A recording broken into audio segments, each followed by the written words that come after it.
I stood up.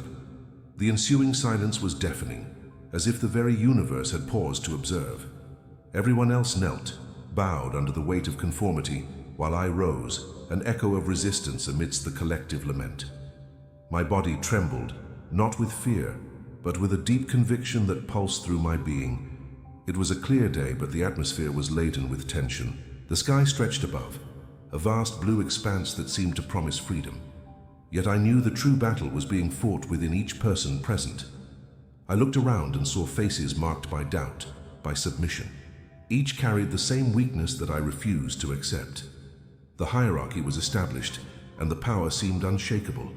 I was just one voice among millions, but in that instant, I was more than that. Courage became my banner, the force that defied the logic of a system sustained by blind obedience. My heart beat strongly, as if it wanted to break free from an invisible prison. The pride that welled up in my soul was not only for standing up, but for refusing to be just another link in the chain. The questions began to echo.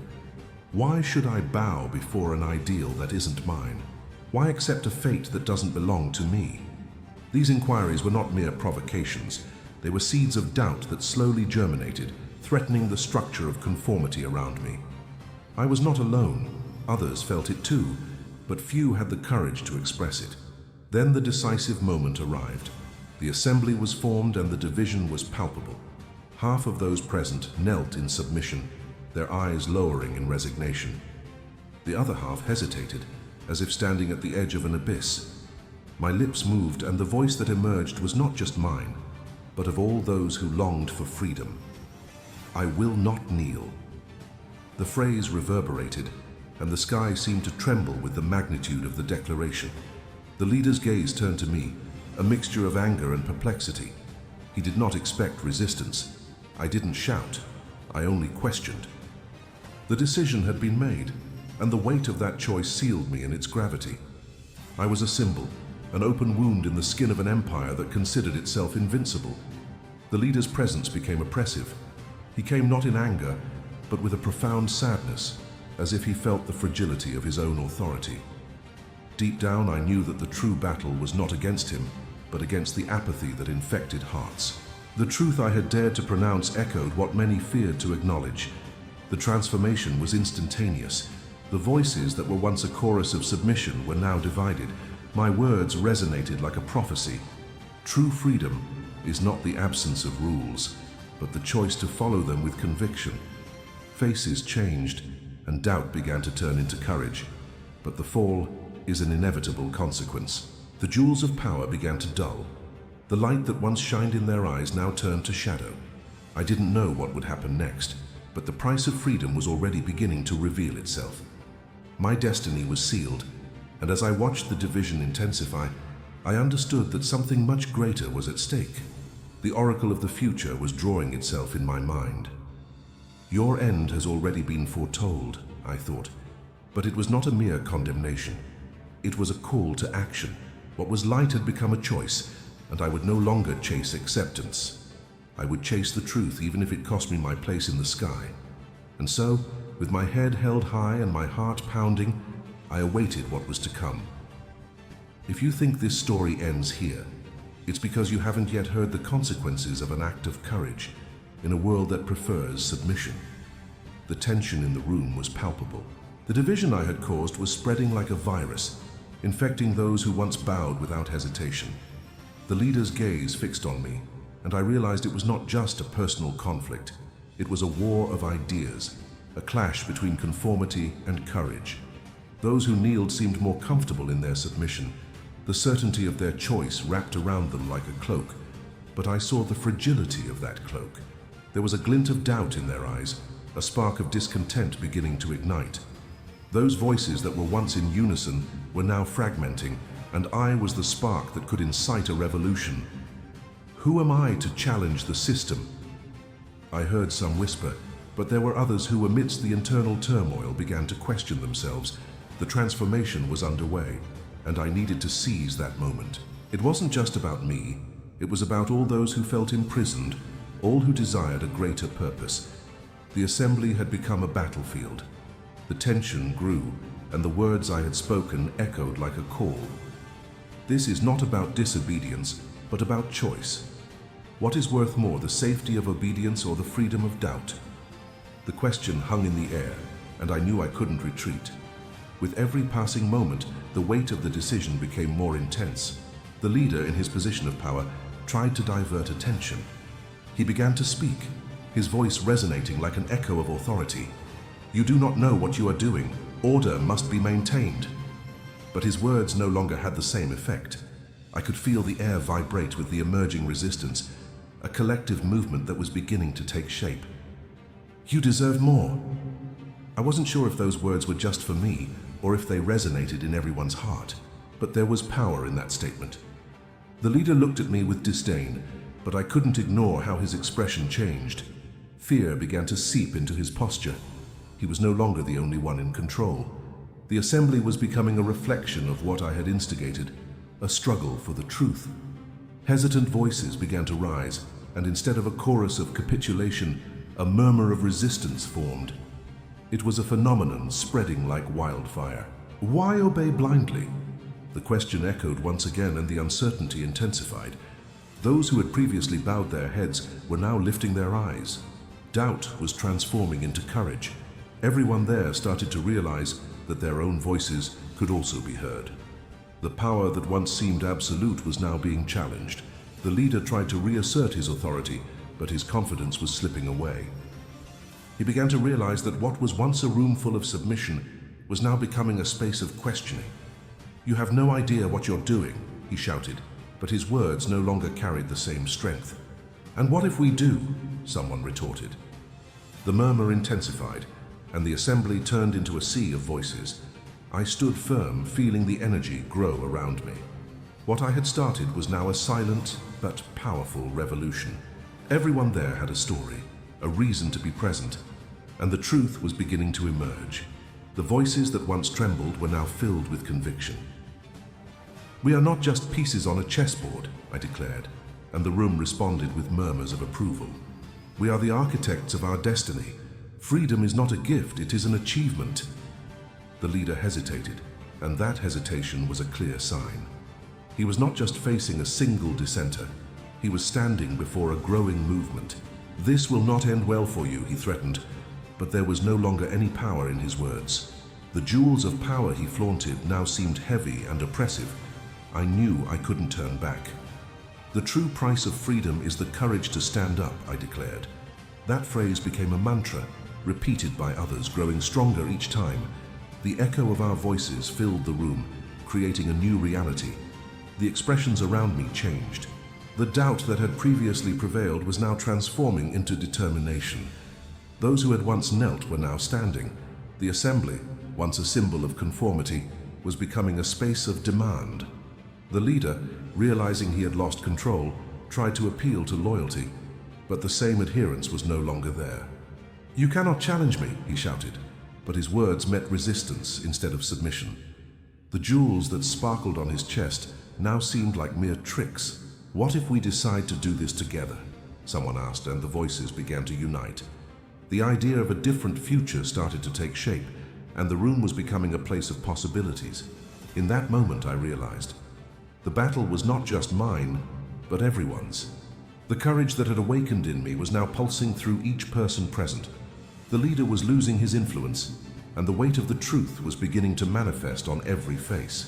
The assembly was becoming a symbol of transformation. The resistance I had initiated was now a larger movement, a call to action that could not be ignored.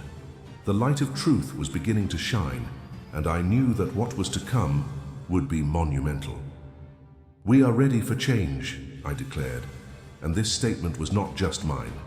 It was the voice of everyone who had dared to stand up. The oracle of the future was being drawn in the minds of everyone there, and I knew that regardless of what happened, the battle for freedom had only just begun.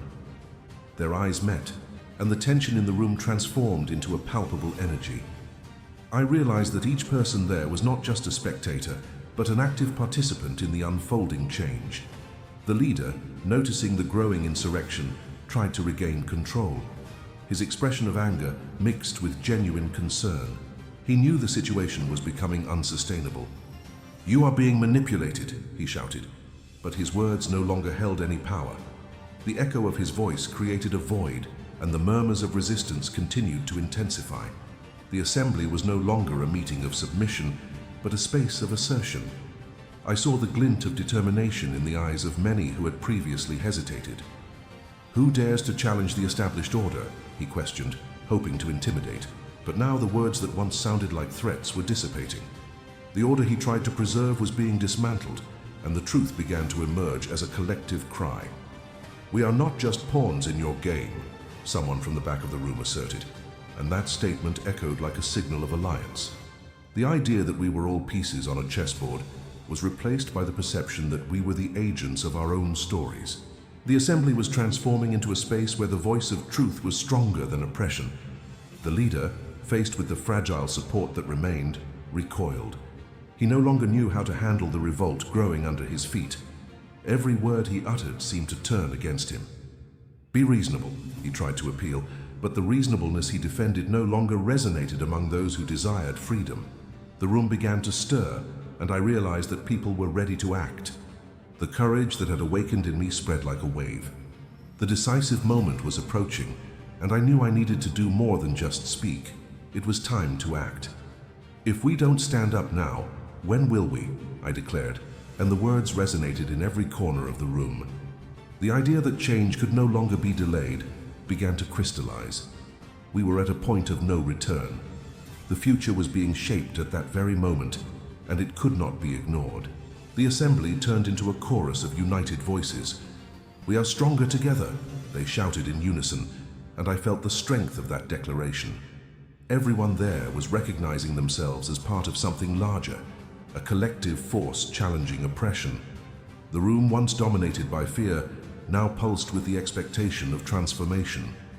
The leader, realizing his authority was being challenged, tried to appeal to feelings of loyalty. "You can't abandon me. I've always been here for you." But his words fell on deaf ears. The loyalty he thought he could invoke had already been questioned. The connection that had existed was fading. The light of truth was igniting, and the room was becoming a battleground of ideas. "Why should we follow a leader who doesn't listen to us?" Another voice rose, and I knew that this question was the key. People began to look at each other, recognizing that true leadership was not based on control, but on listening and respecting.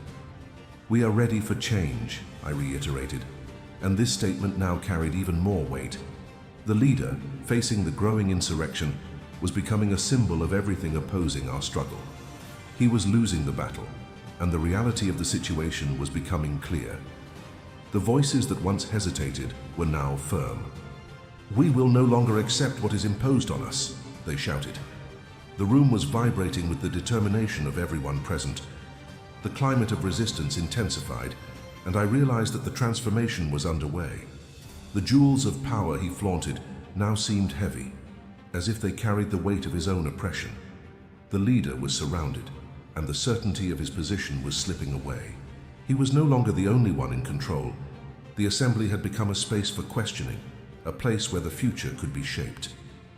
The resistance was solidifying, and I knew the moment was crucial. "We need to act now. Freedom requires courage," I asserted, and the room responded with a collective shout. It was as if every word I uttered was becoming a mantra. The weight of truth was being felt in every heart. The leader, realizing he was losing control, tried to appeal to emotion. "You don't understand what you're doing. Order is necessary." But the order he defended was now seen as a prison. The voices that were once silenced now clamored for freedom. "Let's unite and create a new future," I said, and that idea began to spread. The desire for change was palpable. The assembly became a symbol of resistance and transformation. Each person there was recognizing themselves as the archetype of their own story, challenging the imposed narrative. The room was in turmoil. The leader tried to assert his authority, but his voice now sounded weak and distant. "You can't challenge me," he roared, but the voices of the assembly rose more and more. The echo of resistance filled the space, and the jewels of power he flaunted began to lose their luster. "And if we decide to do this together?" someone asked, and the room lit up with the idea that unity was the key to true transformation. The possibility of a different future began to take shape, and I knew the battle for freedom had only just begun. Freedom is not a gift, it is an achievement, I declared, and that statement resonated like a call to action. Hesitant voices became firm, and the assembly turned into a space where truth was the only rule. The future was unfolding before us, and I knew the struggle was just beginning. Courage had been awakened, and together we were ready to face whatever came next. The battle for freedom would become a story told for generations. The room pulsed with the energy of change. I realized that each person there was not just a spectator, but a protagonist in the quest for freedom. Voices that had previously been silenced now echoed with renewed determination. The leader, realizing his authority was fading, tried to regain control, but his approach no longer had an impact. "You don't know what you're doing," he shouted, but his words sounded hollow. The certainty he had of being in command was dissolving in the face of the collective force that was emerging. It was not just an idea, it was a movement, and the assembly became a symbol of that transformation. I knew I needed to keep the pressure on. "If we don't stand up now, when will we?" I asked, and that provocation floated in the air like an invitation to action. Heads lifted, and eyes that were once full of uncertainty now shone with the flame of courage. The truth was being revealed, and everyone there began to understand their role in the unfolding story. "We are ready for change," someone shouted, and this declaration echoed like a thunderclap. The leader remained silent for a moment, his expression contorting as he tried to absorb the magnitude of what was happening. He was no longer an unshakable ruler. He was a man surrounded by a growing revolt. The assembly was no longer a space of submission, but a battlefield of ideas and values. "Do you think you can simply ignore me?" he questioned, his voice trembling. But the fear in his tone only underscored his weakness. The room was filled with people who had decided not to submit any longer to a system that did not respect them. Each person there had a story, a reason for being present, and the courage that had awakened in me now pulsed through everyone. In that moment, I realized that the battle was not just against a leader, it was against a system that had rooted itself in conformity. Resistance wasn't just about rising up, it was about reclaiming our right to exist, to make decisions that affected us. The voices began to unite in a powerful chorus, a symphony of freedom. "We are not just your subjects," I shouted, and the assembly responded with applause. "We are the architects of our destiny." The declaration spread like wildfire, and I knew the moment to act had arrived. The fight for freedom was not an easy task, but we were ready to face the consequences. The leader, realizing he was losing control, made one last attempt to assert his authority. "You cannot rebel. Order is necessary for survival." But the order he defended was seen as a prison, a limitation to the freedom we all desired. No one was willing to accept his justifications any longer. The room was vibrating with collective determination. "We don't need a leader who doesn't listen to us," someone shouted, and this statement echoed in every corner. The leader was surrounded by an insurrection that he himself had fueled. The truth was being revealed, and the light of freedom was beginning to shine. "Let's unite and create a new future," I declared, and the idea of unity began to spread. Everyone there understood that true strength lay in solidarity, in the ability to rise together. The murmur intensified, and the assembly became a space where the voice of truth was stronger than oppression. The leader was beleaguered, and his words no longer had power. "You don't know what you're doing," he repeated, but the resistance had already taken root. The symbols of power he flaunted now seemed like mere tricks. The room was in turmoil, and I knew the decisive moment was approaching. "We need to act now," I asserted, and this declaration resonated like a call to action. The climate of resistance intensified, and the energy was palpable. The leader, realizing he was losing the battle, tried to appeal to emotion. "You don't understand what you're doing." But his words fell on deaf ears. "We're ready for change," the assembly responded in unison. The future was being shaped, and the resistance was solidifying. The leader, in his desperate attempt to regain control, began to falter. The voices that once hesitated were now firm, and the certainty of our struggle became unshakable. "We will no longer accept what is imposed on us," they shouted. The room was vibrating with the determination of everyone present. The leader, now surrounded and with no options, tried to reassert his authority, but his confidence was waning. The assembly had become a space of transformation and reclamation. "You can't challenge me," he shouted, but his words no longer had the same impact. The resistance was becoming an overwhelming force, and I knew that the battle for freedom was just beginning. Everyone there was recognizing themselves as part of something greater, and the light of truth was beginning to shine. The leader, realizing he had lost control, tried to appeal to loyalty, but that connection had already faded. "For you cannot abandon me," he exclaimed, but his words met with resistance instead of submission. The assembly was solidifying as a symbol of struggle and hope. "We are in this together," I declared, and the room responded with a collective shout. "Freedom is not a gift, it is an achievement." The weight of truth was being felt in every heart, and the assembly was becoming a space where the voice of truth was the only rule. "We are ready for change!" The assembly echoed again, and I knew that the fight was just beginning. Courage had been awakened, and together we were ready to face whatever came next. The battle for freedom would become a story told for generations, and I was determined to be part of this transformative legacy. The air was thick with the electricity of change. I realized that the resistance that had started within me was now spreading like a contagion among those around me. The room, once dominated by obedience, was transforming into a battleground of ideas and convictions. "The time has come for us to unite," I declared, and in response, a murmur of agreement echoed through the assembly. The hesitant voices were now becoming firm, each carrying the conviction that change was not only desirable, but necessary. The leader, sensing the rising tide of discontent, tried to reclaim his authority, but his attempts were increasingly weaker. "You cannot unite against me," he argued, but there was a tremor in his voice, a clear sign that his power was waning. At that moment, it became evident that the real struggle was not merely against a figure of authority, but against a system that sustained the chains of conformity. I knew I had to act. "Freedom demands courage from all of us," I asserted, and that idea spread through the room like a unifying cry. Each person there had a story, a reason to stand up. Collective experiences began to intertwine, creating a fabric of solidarity that was impossible to ignore.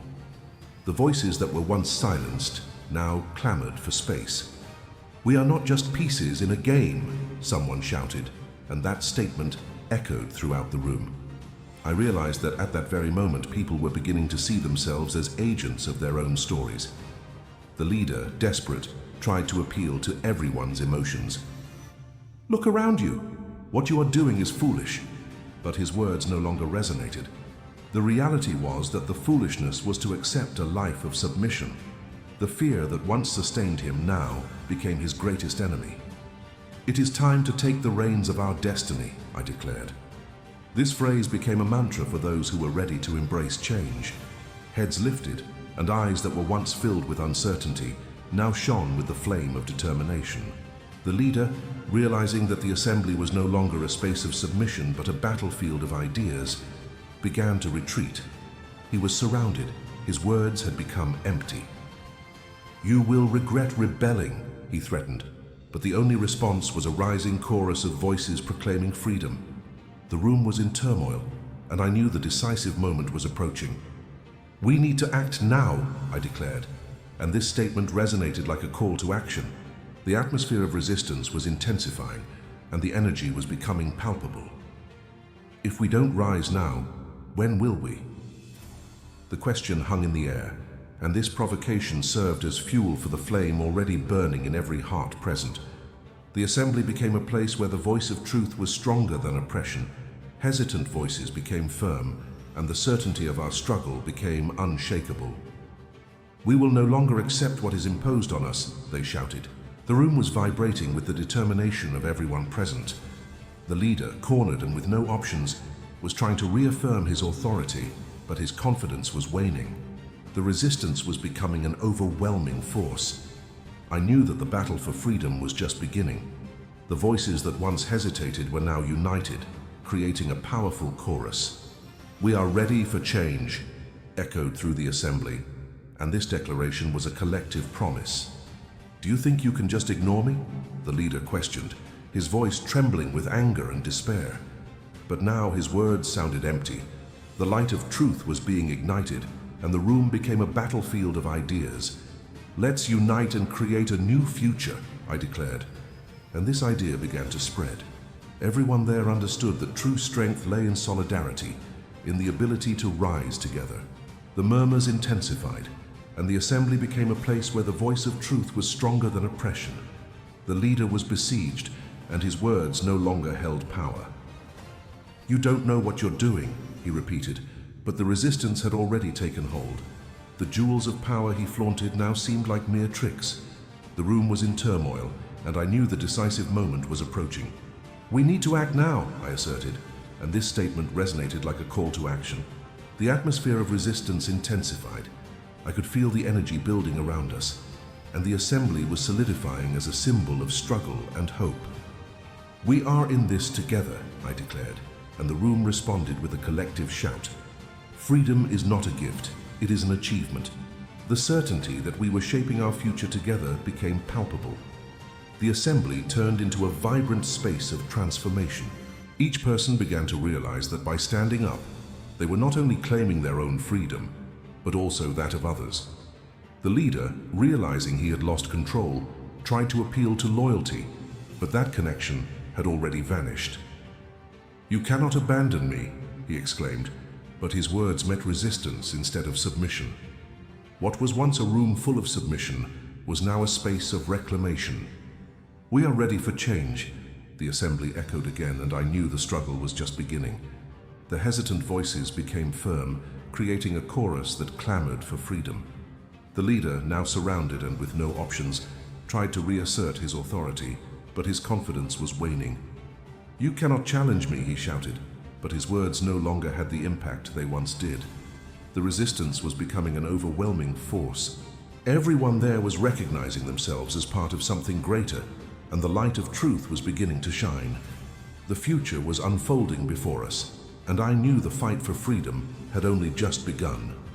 The assembly was becoming a symbol of transformation. The courage that had awakened in me was now pulsing in everyone present. The leader was losing his influence, and the weight of the truth began to manifest on every face. "We are ready for change," I declared, and the room responded with a collective shout. The battle for freedom would become a story told for generations. With renewed determination, I realized that each person there was not just a spectator, but a protagonist in the pursuit of freedom. The moment to act had arrived. The tension in the room intensified. Everyone there was aware that change was not just possible, but necessary. I looked around and saw faces that were once marked by doubt, now illuminated by determination. The murmur of resistance grew, as if everyone had finally recognized the power they had in their hands. "We are not just pieces in this game," I asserted, and the voices around me began to rise in unison. The assembly was transforming into a space of reclaiming, a place where the truth could finally be heard. The leader, realizing he had lost control, tried to regain authority, but his confidence was evaporating. "You are being manipulated," he shouted, trying to intimidate those who dared to stand up. But his words, once laden with power, now sounded empty. The fear that once sustained him was now becoming his greatest enemy. I couldn't let him recover. "Manipulated? We are awakening," I retorted, and this statement was met with applause. The room pulsed with the energy of a revolution in formation. Everyone there knew that their voices were powerful, and that together they could challenge any authority. The jewels of power he once flaunted now seemed like mere tricks. "What you are doing won't end well," he threatened, but that threat no longer had the same effect. The certainty that change was imminent spread like a wave. "If we don't fight now, when will we?" someone shouted, and that question echoed throughout the room, prompting everyone to reflect on their own lives. We were at a point of no return. The fight for freedom had begun, and there was no turning back. "We are ready for change," the assembly shouted in unison. The leader, surrounded and without options, began to falter. He was no longer the unshakable ruler. He was a man cornered, desperate to maintain his control. "Stop! You don't know what you are doing," he pleaded, but the collective determination had already been established. The room was filled with people who refused to live any longer under the oppression of conformity. The resistance was solidifying, and I knew it couldn't be stopped. "It's time to take the reins of our destiny," I declared again, and that statement became a mantra for everyone present. The power of truth was being revealed, and each one there began to understand their role in the struggle. Eyes met, and the energy in the room became palpable. The resistance that had started in me was now spreading among those around me. The leader tried to reassert himself, but his words no longer had any impact. "You can't rebel. Order is necessary for survival." But the order he defended no longer resonated. The room was buzzing with the expectation of transformation. Each person there was recognizing themselves as part of something greater. "We need to act now," I asserted, and the assembly responded with a collective shout. The idea that change could no longer wait was beginning to crystallize. We were shaping our future at that moment, and it could not be ignored. The leader, realizing he was surrounded, began to falter. He no longer knew how to handle the uprising growing beneath his feet. "You don't know what you're doing," he shouted, but his words were mere attempts to regain control. The resistance had already established itself. "Let's unite and create a new future," I declared, and this idea began to spread. The desire for change was palpable, and the assembly was becoming a symbol of resistance and transformation. The hesitant voices were now becoming firm, and everyone there began to realize that their own voices could also be heard. "We're not just pawns on a chessboard," someone shouted, and the room responded with murmurs of approval. The certainty that we were shaping our future together became palpable. The assembly was vibrating with collective determination. The leader, realizing he was losing the battle, tried to appeal to emotion, but his words sounded empty. "You don't understand what you're doing. Order is necessary." But the order he defended was now seen as a prison, a limitation to the freedom we all desired. No one was willing to accept his justifications anymore. The room was in turmoil, and I knew the decisive moment was approaching. "If we don't rise up now, when will we?" I asked, and this provocation served as fuel for the flame that was already burning in every heart present. "We are ready for change," the assembly responded in unison, and this declaration was a collective promise. The future was unfolding before us, and I knew the fight for freedom had only just begun. The voices that had hesitated before were now firm. The atmosphere of resistance intensified, and the energy was palpable. The leader, realizing he no longer had control over the situation, tried to reclaim his authority, but his confidence was draining away. "How cannot challenge me?" he shouted, but his words no longer had any impact. The resistance was becoming an overwhelming force, and I knew the battle for freedom was just beginning. Each person there was recognizing themselves as part of something greater, and the light of truth was starting to shine. The murmur intensified, and the assembly was becoming a space where the voice of truth was louder than oppression. "We are ready for change," I declared again, and the room responded with a collective shout. The battle for freedom would become a story that would be told for generations. The air was thick with the electricity of change. The resistance that had started within me was now spreading among those around me. The assembly was transforming into a battleground of ideas and convictions. "The time has come for us to unite," I declared, and in response a murmur of agreement echoed through the assembly. The truth was being revealed, and everyone there began to understand their role in the unfolding story. The leader, realizing his authority was being challenged, made a final attempt to assert his position. "You will regret rebelling," he warned, but his words met resistance instead of submission. Everyone there was ready to fight, and the room was becoming a space of reclamation. "We are not just your subjects," I shouted, and the assembly responded with applause. "We are the architects of our destiny." The declaration spread like wildfire, and I knew the moment to act had arrived. The fight for freedom was not an easy task, but we were ready to face the consequences. The leader, realizing he was losing control, made one last attempt to assert his authority. "You cannot rebel. Order is necessary for survival." But the order he defended was seen as a prison, a limitation to the freedom we all desired. No one was willing to accept his justifications any longer. The room was vibrating with collective determination. "We don't need a leader who doesn't listen to us," someone shouted, and that statement began to spread. The idea that we were all pieces on a chessboard was replaced by the realization that we were agents of our own stories. The assembly was transforming into a space where the voice of truth was stronger than oppression. The leader, realizing that he had lost control, began to retreat. He no longer knew how to deal with the revolt growing beneath his feet. The resistance that had started in me now pulsed in everyone present. Before you leave, do two things now. Take a deep breath and hold on to what touched your heart today. And if it makes sense, share this story with someone else who also needs to hear it.